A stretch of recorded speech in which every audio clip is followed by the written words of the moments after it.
আসসালামু আলাইকুম। আশা করছি সবাই ভালো আছেন। আজকে তৈরি করে দেখাবো ভীষণ মজার স্পাইসি মোমো। অনেকেই তো মোমো অনেকভাবে খেয়েছেন বা স্টিম মোমো খেয়েছেন। আজকে যারা ঝাল লাভার আছেন তাদের জন্য খুবই মজার স্পাইসি একটি মোমো রেসিপি শেয়ার করব। চিকেন মাসালা মোমো রেসিপি। চলুন শুরু করা যাক আজকের মূল রেসিপি। একটি মিক্সিং বোলে নিয়ে নিয়েছি 1 কাপ পরিমাণ চিকেন কিমা। আমি চিকেনটাকে ব্লেন্ডারে খুব ভালো করে কিমা কেটে নিয়েছি। দিয়ে দিচ্ছি কিছু গাজর কুচি আর কিছু ফুলকপি কুচি, কিছু পেঁয়াজ কুচি দিয়ে দিয়েছি। একদমই মিহি কিমা করে নিয়েছি আমি সবকিছু। 2টি কাঁচামরিচও আমি একদমই মিহি কিমা করে দিয়ে দিয়েছি। হাফ চা চামচ দিয়ে দিয়েছি সাদা গোলমরিচের গুঁড়ো, পরিমাণ মতো লবণ, সামান্য একটু আদা রসুন বাটা, 1 টেবিল চামচ পরিমাণ দিয়ে দিয়েছি সয়া সস, আর 1 টেবিল চামচ পরিমাণ দিয়ে দিচ্ছি বাটার। বাটার ব্যবহার করলে এই মোমোর টেস্টটা কিন্তু খুবই ভালো আসে। যারা পারফেক্ট রেস্টুরেন্টের মতো মোমো খেতে চান তারা অবশ্যই এই পুরের মধ্যে একটু হলেও বাটার ব্যবহার করবেন। এবার সবকিছু আমি একসাথে ভালো করে মাখিয়ে নিয়েছি। এবার এই মিশ্রণটাকে একটি সাইডে রেখে দিচ্ছি। আর আমি আগে থেকেই মোমোর জন্য একটা ডো তৈরি করে রেখেছিলাম। হালকা কুসুম গরম পানি দিয়ে আমি 2 কাপ ময়দা সামান্য লবণ দিয়ে ভালো করে মথে নিয়েছিলাম। একটু রেস্টে রেখে দিয়েছিলাম। এখন আবারও ভালো করে হাত দিয়ে একটু মথে নিচ্ছি। আমরা সাধারণত রুটির জন্য যেভাবে ডো তৈরি করি ঠিক সেভাবে এই ডোটা তৈরি করে নিতে হবে। ডোটাকে আবারও ভালো করে একটু মথে নিয়েছি। এবার আমি মোমো তৈরির জন্য প্রথমেই একটি বড় সাইজের রুটি বেলে নেব। রুটিটা এমনভাবে বেলতে হবে যাতে করে রুটিটা একদমই পাতলা হয়। রুটিটা যত বেশি পাতলা হবে আপনার মোমোগুলো ততই ভালো হবে। চেষ্টা করবেন রুটিটাকে কোনো প্রকার আটা ময়দা ছাড়াই বেলে নিতে। আমি কোনো প্রকার আটা ময়দা ছাড়া একদমই পাতলা টিস্যুর মতো করে রুটিটাকে বেলে নিয়েছি। আমি একটু দেখানোর চেষ্টা করছি রুটিটাকে আমি কতটা পাতলা করে বেলে নিয়েছি। ঠিক এই ধরনের পাতলা করে বেলে নিলে মোমো অথবা ডাম্পলিং যে কোনো কিছুই কিন্তু খেতে খুব ভালো লাগবে, আর স্টিম হতেও খুব বেশি সময় লাগবে। এবার একটি স্টিলের বড় ধরনের গ্লাস দিয়ে আমি ছোট ছোট করে একটি একটি করে মোমোর আকারে রুটি কেটে নিব। আপনারা চাইলে যে কোনো ধরনের কুকি কাটার দিয়েও এই কাজটা করতে পারেন। যেহেতু আমার কাছে এই স্টিলের গ্লাসটা আছে আমি এটা দিয়েই এই সাইজ করে ছোট ছোট করে মোমোর আকারে তৈরি করে নিব। আপনারা যদি বড় আকারে তৈরি করতে চান সেক্ষেত্রে বড় কিছু দিয়ে এটা কেটে নিতে পারেন। এই তো দেখতেই পাচ্ছেন আমি এই সাইজ করে প্রত্যেকটা রুটি কেটে নিব। আর যেহেতু মাসালা মোমো তৈরি করব তাই আমি মোমোর সাইজগুলো একদমই ছোট ছোট করে তৈরি করব। আমার কাছে পার্সোনালি ছোট মোমোগুলো খেতেই বেশি ভালো লাগে, তাই আমি ছোট ছোট করেই তৈরি করছি। এবার আমি প্রত্যেকটা রুটি কেটে নিয়েছি। এবার একটি একটি করে রুটি নিয়ে আমি রুটির মধ্যে আগে থেকে চিকেনের যে পুরটা তৈরি করে রেখেছিলাম সেটা পরিমাণ মতো দিয়ে আমি একটা একটা করে মোমো তৈরি করে নিচ্ছি। সত্যি কথা বলতে আমি মোমো একদমই তৈরি করতে এক্সপার্ট না, তবে আমি বাসায় যেভাবে সবসময় তৈরি করি আমি সেভাবেই চেষ্টা করছি মোমোটাকে তৈরি করে নিতে। আপনারা আপনাদের পছন্দ অনুযায়ী ডিজাইন করে মোমোটা তৈরি করে নেবেন। মোমোর ডিজাইনটা থেকে মোমোর টেস্টটা যদি ভালো হয় তাহলে মোমোর ডিজাইনটা পারফেক্ট না হলেও মোমোটা খেতে ভালো লাগবে। তাই আপনারা আপনাদের পছন্দ অনুযায়ী যে কোনো ডিজাইন দিয়েই মোমোটা তৈরি করে নিতে পারেন।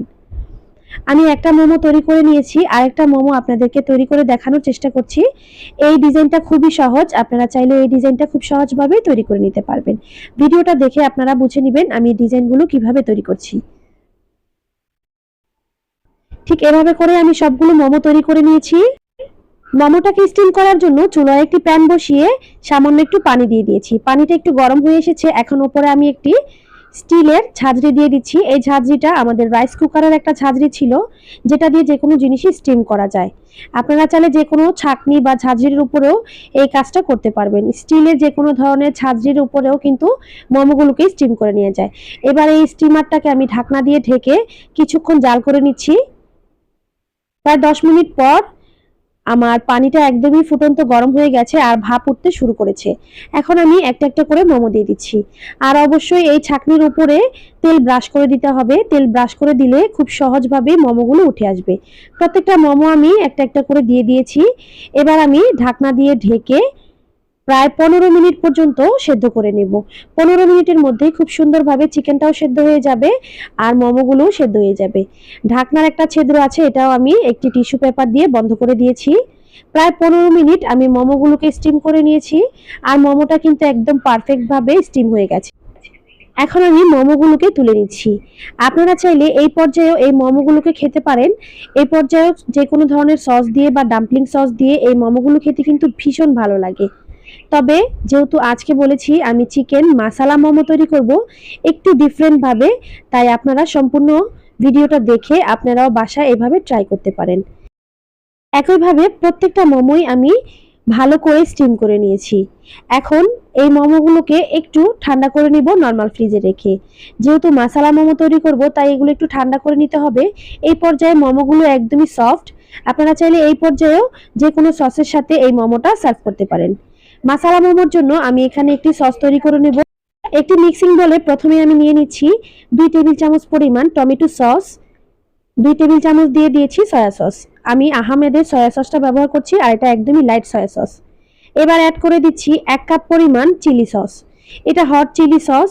যারা ঝাল বেশি খেতে পছন্দ করেন তারা পরিমাণে একটু বাড়িয়ে দিবেন, আর যারা ঝাল খেতে একদমই পছন্দ করেন না তারা চাইলে চিলি সসের পরিমাণটা কমিয়ে দিতে পারেন। সবগুলো সস আমি একসাথে ভালো করে মিক্স করে নিয়েছি। এবার চুলায় একটি প্যান বসিয়ে আমি 2 টেবিল চামচ পরিমাণ সয়াবিন তেল দিয়ে দিয়েছি। এবার দিয়ে দিচ্ছি কিছু রসুন আর পেঁয়াজ কুচি। রসুন আর পেঁয়াজটাকে খুব বেশি ভাজার প্রয়োজন নেই, আমি সামান্য একটু নরম করেই রসুন আর পেঁয়াজটাকে ভেজে নিয়েছি। সুন্দর একটি ফ্লেভার ছড়িয়ে গেছে। এখন আমি কিছু ধনিয়া পাতা কুচি অ্যাড করে দিয়েছি। ধনিয়া পাতা কুচিটাকেও আমি হালকা হাতে একটু নেড়েচেড়ে নিচ্ছি। একটু নেড়েচেড়ে এখন আমি এখানে আগে থেকে তৈরি করে রাখা সসটা অ্যাড করে দিব। সসটা দিয়ে আমি এখানে সামান্য পরিমাণে পানি দিয়ে দিচ্ছি। 1/2 কাপ পরিমাণ পানি দিয়ে সসটাকে আমি ভালো করে একটু 2 মিনিটের মতো জাল করে নিব। 1/2 চা চামচ সাদা গোলমরিচের গুঁড়ো দিয়ে দিয়েছি। এবার সসটাকে যতক্ষণ পর্যন্ত টকবগিয়ে বলক না আসছে ততক্ষণ পর্যন্ত একটু জাল করে নিচ্ছি। সসটাতে বলক চলে এসেছে। এখন আমি আগে থেকে স্টিম করে রাখা মোমোগুলো দিয়ে দিচ্ছি। মোমোগুলো দিয়ে সাথে সাথে সসের সাথে মিক্স করে নিতে হবে। এই পর্যায়ে বেশিক্ষণ রান্না করার কোনো প্রয়োজন নেই, যেহেতু আগে থেকেই মোমোগুলো স্টিম করে রেখেছিলাম। 1 মিনিটের মতো ভালো করে নেড়েচেড়ে আমি মোমোগুলোকে সসের সাথে মিশিয়ে নিয়েছি। আর সসটাও এই পর্যায়ে অনেকটাই ঘন হয়ে এসেছে। আর এর সাথে আমাদের চিকেন মাসালা মোমোটা তৈরি হয়ে গেছে। গরম গরম পরিবেশন করে নিচ্ছি। দেখতে যতটা লোভনীয়, খেতে আরো বেশি ইয়াম্মি। যারা এখনো এই চিকেন মাসালা মোমো বাসায় তৈরি করেননি, এই শীতে একবার হলেও এই মোমোটা বাসায় তৈরি করবেন। আমার রেসিপি ফলো করে বাসায় এই মোমো তৈরি করলে আপনাদের কাছে কেমন লেগেছে কমেন্ট বক্সে জানিয়ে যেতে ভুলবেন না। আর যারা এতক্ষণ সময় নিয়ে আমার ভিডিওটি দেখেছেন তারা প্লিজ বেশি বেশি করে একটু শেয়ার করে দিবেন আপনাদের ফ্যামিলি অ্যান্ড ফ্রেন্ডের সাথে।